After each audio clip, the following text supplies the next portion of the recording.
There's a line between challenging and sadistic, and it's one that Rive gleefully swerves back and forth over during its chaotic 6 hours of platforming and shoot-'em-up action.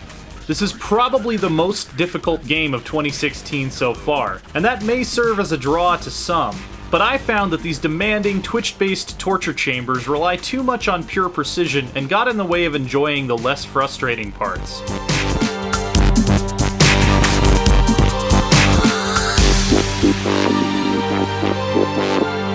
Taking control of a quip-hurling salvager named Roughshod, who sounds like he grew up in Space Brooklyn, I was led by a meandering, ADD-paced story to escape the bowels of a massive starship full of hostile robots and insta-kill traps.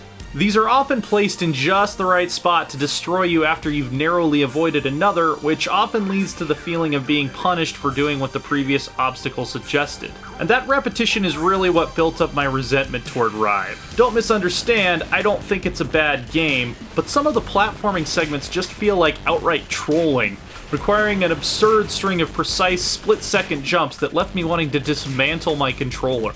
The difficulty all comes from tests of reflexes and timing.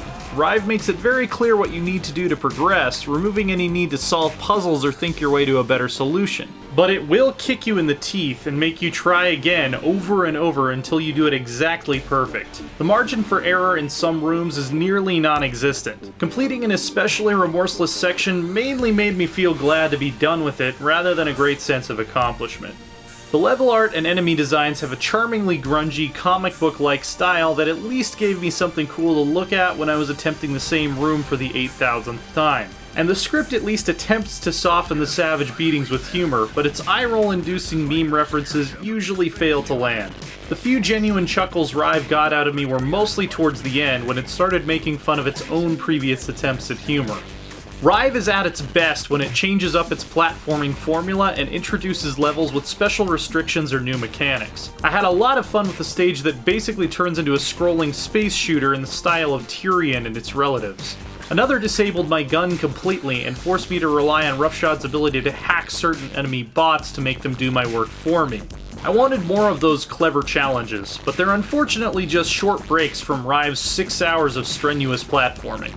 For more on Rive, stick with IGN.